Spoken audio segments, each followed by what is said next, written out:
नमस्कार दोस्तों, M education point में आपका स्वागत है। मिशन यूपी पेट 2022 के अंतर्गत आज हमारी 5वीं क्लास है, जिसमें हम लोग इंडियन हिस्ट्री को लेकर के चल रहे थे। उसमें हमने 2 चैप्टर आपको कंप्लीट कराए थे। आज का हमारा जो चैप्टर है वो बौद्ध धर्म और जैन धर्म है। पहले आपको सिंधु घाटी सभ्यता पढ़ा दिया गया, उसके मॉक टेस्ट भी करवा दिया गया। उसके बाद दूसरा चैप्टर आपको वैदिक संस्कृति में पढ़ा दिया गया, उसका भी मॉक टेस्ट करवा। आज हम लोग पढ़ेंगे बौद्ध धर्म और जैन धर्म के बारे में, और इन दोनों चैप्टरों को हम एक ही कक्षा में पूरा आपको अच्छे से समझाएंगे और आपको अच्छा मैटर प्रोवाइड कराएंगे। तो आइए आपके समय को ना बर्बाद करते हुए वीडियो को स्टार्ट करते हैं। बात करते हैं बौद्ध धर्म को लेकर के। तो सबसे पहले गौतम बुद्ध को बौद्ध धर्म का प्रवर्तक माना जाता है। तो गौतम बुद्ध को जो है वो बौद्ध धर्म का प्रवर्तक गौतम बुद्ध जी को माना जाता है। और ये महावीर के समकालीन थे और ज्ञान प्राप्ति के बाद इन्हें बुद्ध के नाम से जाना जाता है। अगर क्वेश्चन आपसे पूछा जाए कि ज्ञान प्राप्ति के बाद किसे बुद्ध के नाम से जाना जाता है, तो वो आपके हैं गौतम बुद्ध जी को, जिनको हम लोग ज्ञान प्राप्ति के बाद बुद्ध नाम से जानते हैं। आगे देखते हैं। सबसे पहले महाबुद्ध की जीवनी के बारे में बात करते हैं। इनका जन्म जो हुआ था वो हुआ था 563 ईसा पूर्व में हुआ था। इनका जब को हुआ था 563 ईसा पूर्व था। जन्म स्थान उसका था लुम्बिनी कपिलवस्तु में इनका जन्म हुआ था। पिता इनके कौन थे? पिता थे इनके सुद्धोधन, जो इनके थे वो गौतम बुद्ध जी के पिता थे। और इनकी माता का नाम था महामाया देवी। इनकी माता का नाम महामाया देवी। और इनका बचपन का जो नाम था वो था सिद्धार्थ नाम था इनका। और इनका पालन पोषण गोमती प्रजापति इनकी मौसी जी ने इनका लालन पालन किया। और इनके विवाह की अवस्था में जो देखा जाए तो यशोधरा जो थी इनकी राज पत्नी थी, और उन्हीं के साथ इनका विवाह हुआ था। और पुत्र इनका था राहुल, जिसका नाम था, जो गौतम बुद्ध जी का पुत्र था उसका नाम राहुल था। इनकी मृत्यु क्या थी? तो इनकी मृत्यु का सन था 483 ईसा पूर्व था। और इनका स्थान क्या था मृत्यु का? वो था कुशीनगर था। क्वेश्चन इससे बहुत पूछे जाते हैं, तो इस छोटे से पॉइंट को, हर एक पॉइंट इसमें जो भी है वो बहुत ही महत्वपूर्ण है। इनका जन्म स्थान, इनके जन्म का सन, इनकी मृत्यु, इनके मृत्यु का स्थान, इनके पिताजी का नाम, इनकी माताजी का नाम, ये सब बहुत इंपॉर्टेंट है। इसको अच्छे से आप नोट करेंगे और अच्छे से इसको याद रखेंगे। आगे देखते हैं। उसके बाद आता है बौद्ध संगीतियाँ। ये बहुत इंपॉर्टेंट है, इससे क्वेश्चन पूछा जरूर जाता है। अगर बौद्ध से समाज से कोई भी क्वेश्चन आता है तो वो इससे ज़रूर से ज़रूर हमें लगता है क्वेश्चन पूछा जरूर जाता है। तो स्टार्ट करते हैं। इसमें एक तरफ दिया गया आपको बौद्ध संगीति दी गई है, और दूसरी तरफ स्थान, और फिर वर्ष दिया गया, फिर शासक दिया गया, फिर अध्यक्ष दिया गया। इसको आप अच्छे से ध्यान देंगे और अच्छे से समझेंगे कि कौन सी इनकी संगीति हुई थी। तो सबसे पहले बात करते हैं प्रथम संगीति थी, उसका स्थान क्या था? उसका स्थान था सप्तपाणी गुफा राजगृह। उसका स्थान था सप्तपाणी राजगुरु। यही क्वेश्चन पूछा जाता है कि बौद्ध धर्म की प्रथम संगीति कहाँ हुई थी? तो वो हुई थी आपकी राजगृह, ये पूछा जाता है। दूसरा, कब हुई थी? ये 483 ईसा पूर्व में हुई थी। और उस समय प्रथम बौद्ध संगीति के समय शासक कौन था? तो शासक थे अजातशत्रु, और अध्यक्ष उसके कौन थे? महाकश्यप थे। दूसरी बौद्ध समिति की बात करते हैं, तो दूसरी जो बौद्ध समिति है वो कहाँ हुई थी? वो हुई थी आपकी वैशाली में। कहाँ हुई थी? वैशाली में हुई थी, और 383 ईसा पूर्व हुई थी। और उस समय शासक कौन था? कालशोक थे, और अध्यक्ष कौन थे? सप्तकामी थे। ठीक है। तीसरी की बात करते हैं, जो कि बहुत ही इंपॉर्टेंट है, ये क्वेश्चन में कई बार पूछा गया। तो तीसरी की बात करते हैं। जो तीसरी है हमारी बौद्ध संगीति, वो कहाँ हुई थी? वो हुई थी आपकी पाटलिपुत्र में हुई थी। कहाँ हुई थी? पाटलिपुत्र में हुई थी। 250 ईसा पूर्व हुई थी। उस समय जो शासक थे वो थे सम्राट अशोक जी थे, और उस समय अध्यक्ष कौन था? उस समय अध्यक्ष थे मोगलीपुत्र टिस। फिर चौथी आती है समिति, वो भी बहुत इंपॉर्टेंट है, इसको भी याद रखेंगे अच्छे से आप। चौथी जो बौद्ध समिति है उसके बारे में बात करते हैं, तो वो आपकी हुई थी कुंडलवन कश्मीर में हुई थी। इंपॉर्टेंट है, अच्छे से याद रखें। 72 ईस्वी में हुई थी। शासक कौन था? कनिष्क था। और अध्यक्ष कौन थे? वासुमित्र अध्यक्ष थे। और जो अश्वघोष थे वो आपके उपाध्यक्ष थे। तो क्वेश्चन इससे पूछा गया है कि बौद्ध समिति के चौथे संगीति के उपाध्यक्ष कौन थे? तो वो थे अश्वघोष। और अगर अध्यक्ष पूछा जाए तो वासुमित्र थे। इन चारों समितियों को अच्छे से आपको तैयार रखना है, बहुत ही इंपॉर्टेंट है। इससे आपको परीक्षा में एक नया क्वेश्चन देखने को मिल सकता है। और हम आपको हर एक वीडियो में केवल इंपॉर्टेंट फैक्ट्स को लेकर चलें, क्योंकि 5 नंबर का पेपर में आना है, तो हर एक इंपॉर्टेंट फैक्ट आपको पता होना ज़रूरी है। तो आगे देखते हैं। और बुद्ध के बारे में कुछ महत्वपूर्ण जानकारी।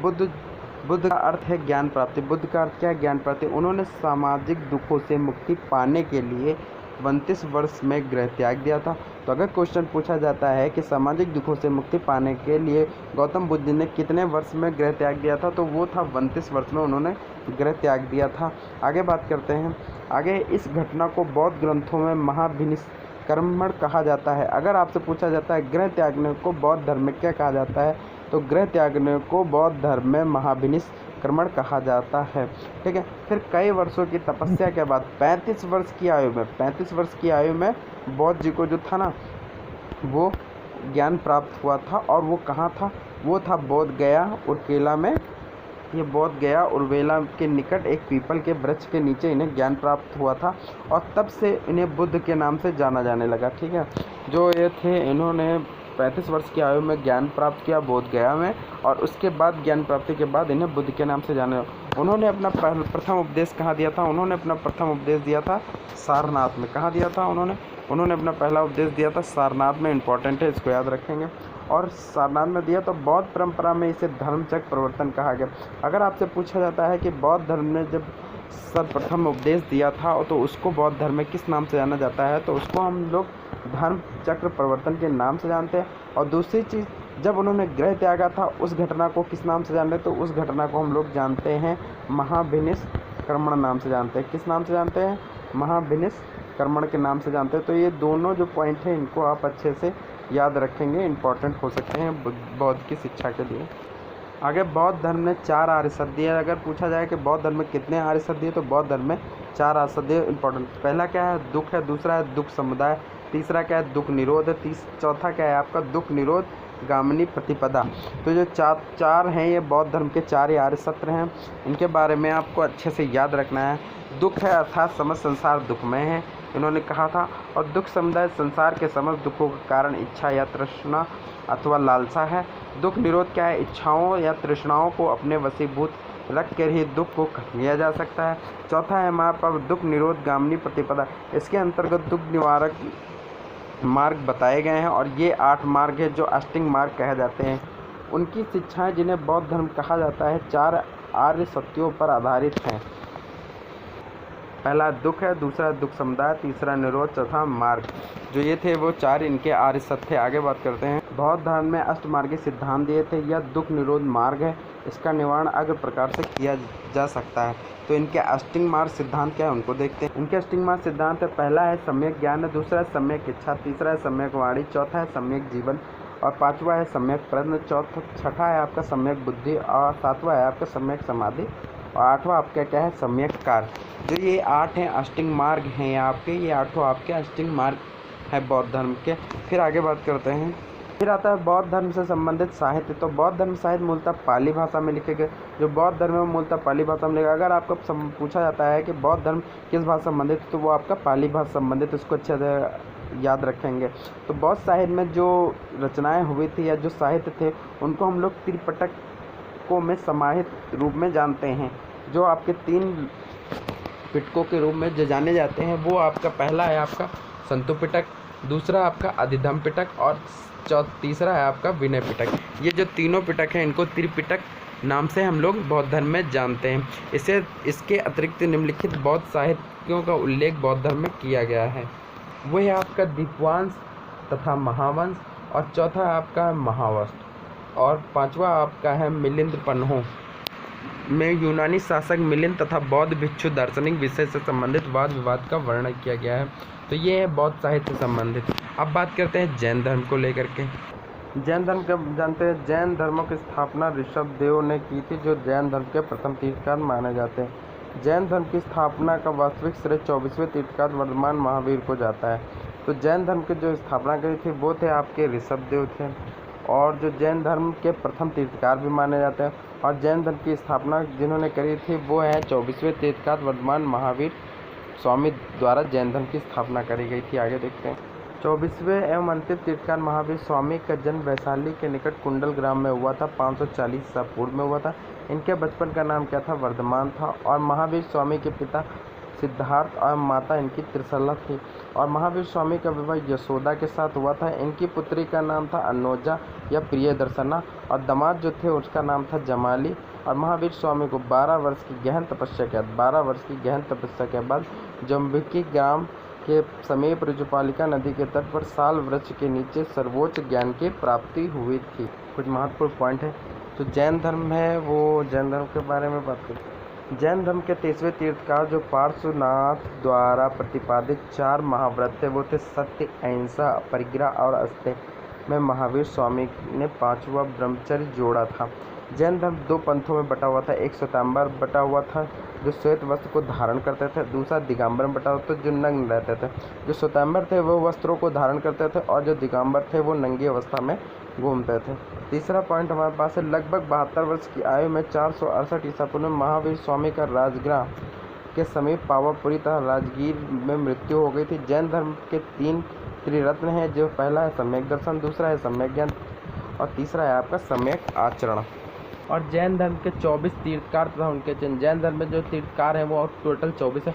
आपको याद कौन कौन से रहा, आपको पहला याद रखना है और सबसे लास्ट वाला याद रखना है और लास्ट वाले को सेकंड लास्ट आपको याद रखना है। तो सबसे पहले अगर बात करते हैं तो सबसे पहले हमारे थे श्री ऋषभनाथ जी थे, जो हमारे जैन धर्म के पहले माने जाते हैं, जैन धर्म के गुरु।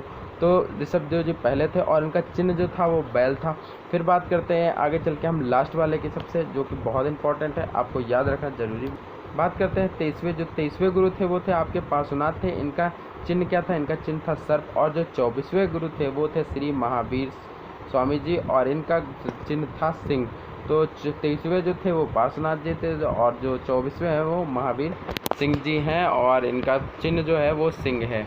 और जैन सभा हुई थी, 2 जैन सभाएं हुई थी, उसका वर्ष, शासक तथा अध्यक्ष आपको याद रखना है। तो पहली जो जैन सभा हुई थी वो प्रथम हुई थी आपके पाटलिपुत्र में हुई थी, 300 ईस्वी में हुए थे। और शासक कौन थे, चंद्रगुप्त मौर्य थे और अध्यक्ष कौन थे, स्थूलभद्र थे।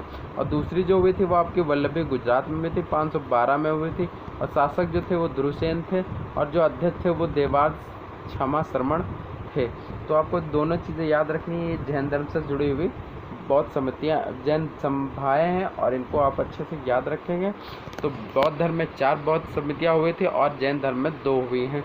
तो आपको दोनों का कॉम्बिनेशन है, तो दोनों आपको अलग अलग अच्छे से याद करने हैं, क्योंकि इससे जुड़े क्वेश्चन अगर आपसे पूछा जाता तो आप गलत ना करें अगर पढ़ रखा हो। आगे बात करते हैं, आगे हम बौद्ध धर्म होता है जैन धर्म की टेस्ट सीरीज़ के बारे में बात करेंगे। उसमें हम जितना भी आपको पढ़ाया है उससे जुड़े या जितने भी क्वेश्चन परीक्षा में आ चुके हैं उन सभी क्वेश्चनों को मैंने सम्मिलित किया है। तो आप इसको पढ़ने के बाद उसको ज़रूर देखें, क्योंकि इससे आपको बहुत से लाभ मिलेगा कि कैसे कैसे क्वेश्चन पूछे गए हैं हर एक टॉपिक से। तो आइए आपके समय को बर्बाद न करते हुए स्टार्ट करते हैं। सबसे पहला क्वेश्चन है, जैन परंपरा के अनुसार जैन धर्म में कुल कितने तीर्थकार थे। अभी आपको मैंने पढ़ाया है जैन परंपरा के अनुसार जैन धर्म में कुल कितने तीर्थकार थे। तो अभी आपको मैंने क्या पढ़ाया, तो उसमें आपने पढ़ा होगा कि पहले गुरु थे आपके पास ऋषभदेव जी और 23वें थे आपके पार्श्वनाथ और 24वें थे महावीर। तो मतलब लास्ट वाले कौन थे, महावीर। तो आपको वही चीज़ क्वेश्चन पूछा गया, जैन परंपरा के अनुसार जैन धर्म में कुल कितने तीर्थकार थे। तो वह आपके थे ऑप्शन सी, 24 जो होगा वो आपका राइट आंसर हो जाएगा, ऑप्शन सी। दूसरा क्वेश्चन देखते हैं, त्रिपिटक धर्म ग्रंथ है। ऑप्शन ए जैनों से संबंधित है, ऑप्शन बी बौद्धों से संबंधित है, ऑप्शन सी सिखों से, ऑप्शन डी हिंदुओं से। अभी ये भी आपको पढ़ाएगा और बहुत इंपॉर्टेंट क्वेश्चन ये आपका SSC, RRB, RAS तथा RTS तथा MP PCS में सब में पूछा गया क्वेश्चन है। बहुत इंपॉर्टेंट क्वेश्चन है। जो त्रिपिटक है उसका किस धर्म से संबंध है आपको ये बताना है, तो जल्दी से बताइए आप। इसका राइट आंसर हो जाएगा आपका ऑप्शन बी, ये बौद्ध धर्म से संबंधित जो त्रिपिटक धर्म ग्रंथ है वो आपका बौद्ध धर्म से। तीसरा क्वेश्चन देखते हैं। तीसरा क्वेश्चन है हमारे पास, बुद्ध ने निम्नलिखित में से किस स्थान पर महापरिनिर्वाण या मृत्यु प्राप्त करी थी। तो आपको बताना है, ये भी आपको मैंने बता रखा है कि बौद्ध धर्म जी की मृत्यु कहाँ हुई थी और कहाँ पे ज्ञान प्राप्त है, सब आपको वीडियो में मिल जाएगा। तो बौद्ध धर्म ने निम्नलिखित में से किस स्थान पर महापरिनिर्वाण या मृत्यु प्राप्त की थी। ऑप्शन है आपका कुशीनगर में, ऑप्शन बी कपिलवस्तु में, ऑप्शन सी पावापुरी में, ऑप्शन डी आपका कुंडग्राम में। तो राइट आंसर क्या हो जाएगा, इसका राइट आंसर हो जाएगा आपका ऑप्शन ए। जो बौद्ध धर्म था उन्होंने महापरिनिर्वाण कहाँ लिया था, वो उन्होंने लिया था आपका कुशीनगर में। ठीक है, नेक्स्ट क्वेश्चन की बात करते हैं। ये क्वेश्चन और भी इंपॉर्टेंट है, बहुत इंपॉर्टेंट है, इसलिए इसको मैंने ज़रूर लिया है, क्योंकि आपका SSC तथा CGPSC तथा UPPSC में 2015-16 दोनों में पूछा गया इंपॉर्टेंट क्वेश्चन हो सकता है, इसलिए मैंने इसको भी शामिल किया। तो किस शासक ने बौद्ध के लिए विख्यात विक्रमशिला विश्वविद्यालय की स्थापना की थी। ऑप्शन ए महिपाल ने, ऑप्शन बी देवपाल ने, ऑप्शन सी गोपाल ने, ऑप्शन डी धर्मपाल ने। तो आपको राइट आंसर बताना है। तो राइट आंसर क्या हो जाएगा आपका ऑप्शन डी। जो डी थे धर्मपाल जी जो थे उन्होंने बौद्ध धर्म के लिए विख्यात विक्रमशिला विश्वविद्यालय की स्थापना कराई थी। और 5वां क्वेश्चन देखते हैं, किसके द्वारा तृतीय बौद्ध संगीति के संरक्षण प्रदान किया गया था। देखा मैंने वही क्वेश्चन आपको पढ़ाया था, 4 बौद्ध समितियाँ थी, उसमें देखिए तीसरी वाली का क्वेश्चन पूछ लिया गया।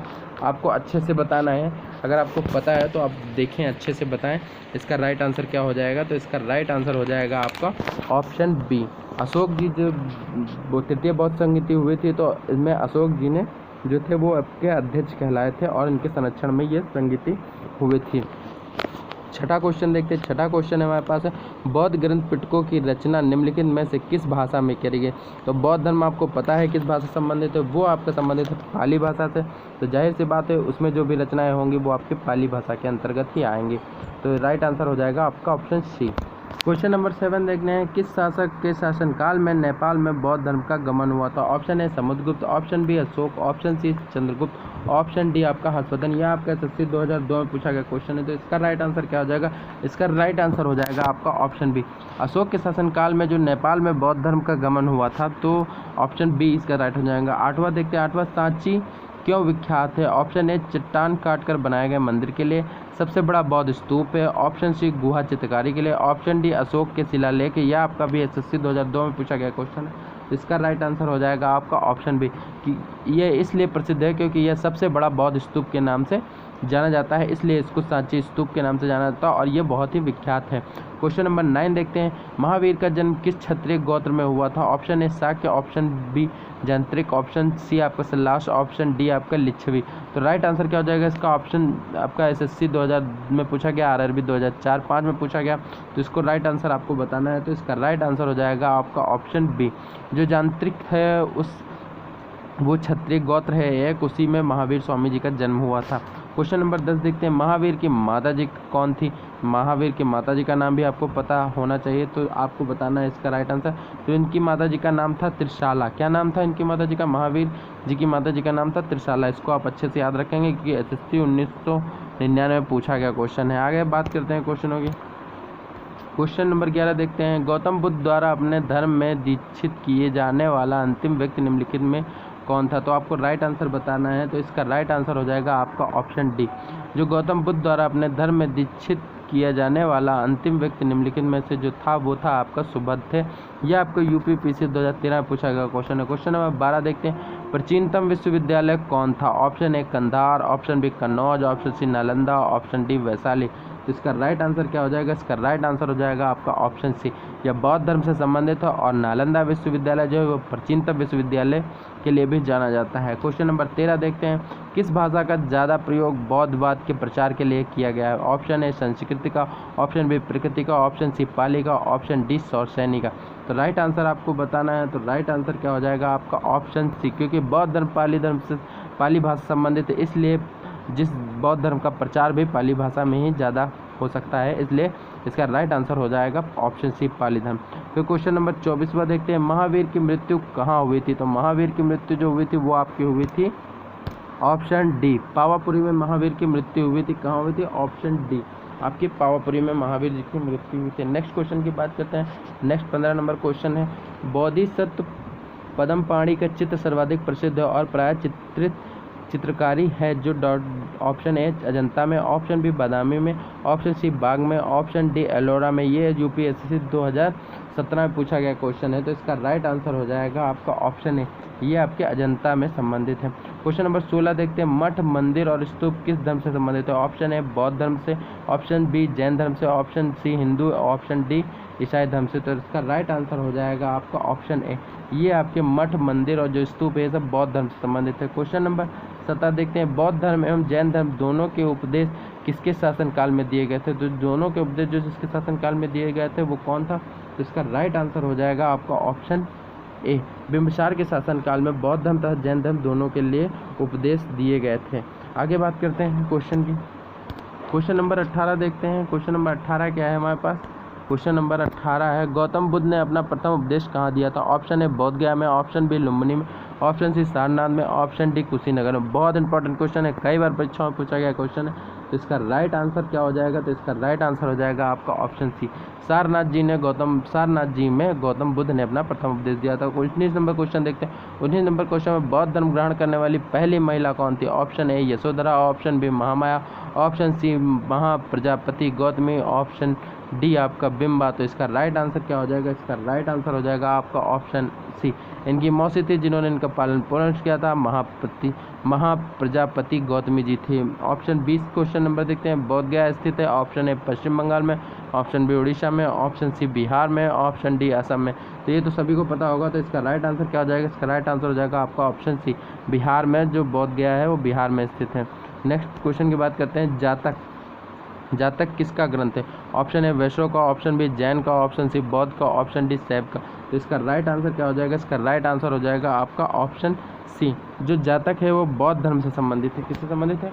बौद्ध धर्म से संबंधित। हर एक क्वेश्चन को अच्छे से याद रखें क्योंकि हर एक क्वेश्चन किसी न किसी परीक्षा में पूछा गया इंपॉर्टेंट क्वेश्चन हो सकता है। फिर बात करते हैं क्वेश्चन नंबर 22 की। सिद्धार्थ बुद्ध को ज्ञान प्राप्ति कहाँ हुई थी? तो बुद्ध जी को जहाँ ज्ञान प्राप्ति हुई थी आपको वो बताना है। Option A Varanasi, option B Sarnath, option C Kushinagar, option D Gaya. तो जहाँ बुद्ध को ज्ञान प्राप्ति हुई थी वो स्थान है आपका गया। ठीक है, यह अरबी 2003 में पूछा गया क्वेश्चन है। क्वेश्चन नंबर 23 देखते हैं। सारनाथ में बुद्ध का प्रथम प्रवचन कहलाता है? महाविनिष्क्रमण कहलाता है, महापरिनिर्वाण कहलाता है, महामस्तक विकेश का, या धर्म चक्र प्रवर्तन कहलाता है? तो इसका राइट आंसर हो जाएगा आपका ऑप्शन डी। तो जब जहाँ बुद्ध जी ने प्रथम प्रवचन दिया था वो धर्म चक्र प्रवर्तन के नाम से जाना जाता है। आगे देख 24 नंबर क्वेश्चन है। बौद्ध धर्म के समाज के निम्न वर्गों में महत्वपूर्ण प्रभाव डालता है? ऑप्शन ए व्यापारी और पुजारियों में, ऑप्शन बी साहूकार और गुलामों में, ऑप्शन सी योद्धा एवं व्यवसाय में, ऑप्शन डी महिला और शूद्रों में। तो बौद्ध धर्म ने समाज के निम्न वर्गों पर महत्वपूर्ण प्रभाव डाला, तो इसमें से कौन सा ऑप्शन सही होगा आपको बताना है। तो इसका राइट आंसर हो जाएगा ऑप्शन डी, इसने महिला तथा शूद्रों पर अधिक प्रभाव डाला। क्वेश्चन नंबर 25 देखते हैं। क्वेश्चन नंबर 25 हमारे पास जो है वो है बुद्ध के गृह त्याग का प्रतीक है? ऑप्शन ए घोड़ा, ऑप्शन बी हाथी, ऑप्शन सी बैल, ऑप्शन डी भेड़। तो राइट आंसर क्या हो जाएगा, इसका राइट आंसर हो जाएगा आपका घोड़ा। बुद्ध के गृह त्याग से जो प्रतीक है वो घोड़ा माना गया है। और फिर बात करते हैं क्वेश्चन नंबर 26 की। 26 है गौतम बुद्ध द्वारा भिक्षुणु संघ की स्थापना कहाँ की गई? ऑप्शन ए सारनाथ में, ऑप्शन बी कपिलवस्तु में, option C Vaishali, option D Gaya में। तो इसका राइट आंसर क्या हो जाएगा, इसका राइट आंसर हो जाएगा आपका ऑप्शन सी, वैशाली में गौतम बुद्ध द्वारा भिक्षुणी संघ की स्थापना करी गई थी। आगे देखते हैं क्वेश्चन नंबर 27। सर्वप्रथम शून्यवाद या शून्यता का सिद्धांत का प्रतिपादन करने वाले बौद्ध दार्शनिक का नाम बताइए? Option A Asanga, option B Vasubandhu, option C Nagarjuna, option D Dignaga. तो राइट आंसर क्या हो जाएगा, तो इसका राइट आंसर हो जाएगा आपका ऑप्शन सी, जो नागार्जुन थे उन्होंने सर्वप्रथम शून्यवाद के प्रतिपादन किया था। 28 नंबर क्वेश्चन की बात करते हैं। 28 नंबर क्वेश्चन है महावीर का मूल नाम क्या है? महावीर का मूल नाम क्या है, तो इसको आपको बताना है। तो ये तो सभी को पता होगा, तो इसका राइट आंसर हो जाएगा वर्धमान। वर्धमान महावीर का मूल नाम है। क्वेश्चन नंबर 29 देखते हैं। किसे एशिया की रोशनी कहा जाता है? ऑप्शन ए महात्मा गांधी को, ऑप्शन बी गौतम बुद्ध को, ऑप्शन सी माओ त्से तुंग को, ऑप्शन डी अकबर को। तो इसका राइट आंसर क्या हो जाएगा, इसका राइट आंसर हो जाएगा आपका ऑप्शन बी, गौतम बुद्ध जी को जो है वो एशिया की रोशनी कहा जाता है। क्वेश्चन नंबर 30 देखते हैं। क्वेश्चन नंबर 30 क्या है? क्वेश्चन नंबर 30 हमारा दिलवाड़ा के जैन मंदिरों का निर्माण किसने किया था? ऑप्शन है चोलों ने, ऑप्शन है चंदेलों ने, ऑप्शन है सोलंकियों ने, ऑप्शन डी राष्ट्रकूटों ने। तो दिलवाड़ा के जैन मंदिर का निर्माण किसने करवाया था? तो इसका राइट आंसर हो जाएगा आपका ऑप्शन सी, इसको सोलंकियों ने इसका निर्माण कराया था। 31 नंबर क्वेश्चन देखते हैं। नागार्जुन कौन थे? ग्रीक राजा थे, वैष्णव संत थे, या जैन मठवासी थे, या बौद्ध दार्शनिक थे? ये भी आपको बताना है। तो इसका राइट आंसर हो जाएगा आपका ऑप्शन डी, ये बौद्ध दार्शनिक थे। जो नागार्जुन थे वो बौद्ध दार्शनिक थे। 32 नंबर क्वेश्चन देखते हैं। जैन परंपरा के अनुसार महावीर कौन से तीर्थकार थे? तो जो महावीर जी थे वो कौन से तीर्थकार थे? पहले थे, 10वें थे, 18वें थे, 24वें। तो इसका राइट आंसर होगा, तो आपको मैंने पढ़ा रखा है, जो पहले थे वो आपके ऋषभदेव थे, जो 23वें थे वो पार्श्वनाथ थे, और जो 24वें थे वो आपके महावीर जी थे। तो इसमें दिया गया है महावीर के बारे में पूछा गया, तो वो आपके कौन से नंबर के थे? वो आपके 24वें नंबर के थे। आगे बात करते हैं। फिर क्वेश्चन देखते हैं। क्वेश्चन नंबर 37 है। महावीर स्वामी का जन्म कहाँ हुआ था? ऑप्शन ए कुंडलग्राम में, ऑप्शन बी पाटलिपुत्र में, ऑप्शन सी मगध में, ऑप्शन डी वैशाली में। तो इसका राइट आंसर क्या हो जाएगा? तो इसका राइट आंसर हो जाएगा आपका ऑप्शन ए, इनका जो जन्म हुआ था महावीर स्वामी का वो कुंडग्राम में हुआ था। क्वेश्चन नंबर 38 देखते हैं। 38 है। कनिष्क के शासन काल में चतुर्थ बौद्ध संगति सभा किस नगर में आयोजित करी गई थी? तो बौद्ध संगति चौथी बतानी है आपको कहाँ आयोजित करी गई थी। तो इसका राइट आंसर क्या हो जाएगा? आपको मैंने पढ़ा रखा है तो आप अच्छे से अगर वीडियो को पढ़े होंगे तो आप जल्दी बता पाएंगे। तो जो चौथी बौद्ध संगति हुई थी वो आपकी कुंडलवन कश्मीर में हुई थी। कहाँ हुई थी? कुंडलवन कश्मीर में हुई थी। और तीसरी जो हुई थी वो आपकी पाटलिपुत्र में हुई थी। और पहली जो हुई थी आपकी राजगृह में हुई थी। क्वेश्चन नंबर 39 देखते हैं। तृतीय बौद्ध संगति कहाँ आयोजित करी गई? तो तृतीय बौद्ध संगति कहाँ आयोजित की थी? इसका राइट आंसर बताना है आपको। तो इसका राइट आंसर हो जाएगा आपका ऑप्शन बी, पाटलिपुत्र में। अभी आपको मैंने बताता हूँ। क्वेश्चन नंबर 40 देखते हैं। अशोक के शासनकाल में बौद्ध संगति किस नगर में आयोजित करी गई थी? तो अशोक की बात कर रहा है तो जाहिर सी बात है अशोक की बात करेगा तो वो बौद्ध संगति किस में होगी? तो वो आपकी पाटलिपुत्र, मतलब तीसरी की बात कर रहा है तो तीसरी की बात कर रहा है तो तीसरी पाटलिपुत्र में हुई थी। ये भी आपको पता होना चाहिए। आगे बात कर क्वेश्चन नंबर देखते हैं 51। निम्नलिखित में से कौन सा स्थल पार्श्वनाथ से संबंध होने के कारण जैन सिद्धि क्षेत्र माना जाता है? Option A Champa, option B Pava, option C Sammed Shikhar, option D Ujjain. तो राइट आंसर आपको बताना है। तो इसका राइट आंसर हो जाएगा आपको जो समेत शिखर है वो आपका पार्श्वनाथ से संबंध होने के कारण जैन सिद्ध क्षेत्र के से माना जाता है। क्वेश्चन नंबर 52 देखते हैं। बुद्ध की मृत्यु के बाद प्रथम बौद्ध संगति की अध्यक्षता किसने करी थी? जब बुद्ध जी की मृत्यु हो गई थी तो उसके बाद प्रथम जो बौद्ध संगति की गई थी तो उसकी अध्यक्षता किसने करी थी? ऑप्शन ए आपका महाकश्यप जी ने, ऑप्शन बी धर्मसेन ने, ऑप्शन सी अजातशत्रु ने, ऑप्शन डी नागसेन ने। तो आपको राइट आंसर बताना है। तो इसका राइट आंसर हो जाएगा आपका ऑप्शन महाकश्यप जी ने जो थे वो आपके बौद्ध संगति की प्रथम अध्यक्षता करी थी बौद्ध जी की मृत्यु के बाद। तो राइट आंसर क्या हो जाएगा? Option A. तो गाइस आज के वीडियो में इतना है। अगर आपको हमारा वीडियो अच्छा लगा हो तो प्लीज़ हमारे चैनल को सब्सक्राइब करें, हमारे वीडियो को लाइक करें। जल्द ही आपके हम नेक्स्ट चैप्टर प्रोवाइड कराएंगे। धन्यवाद।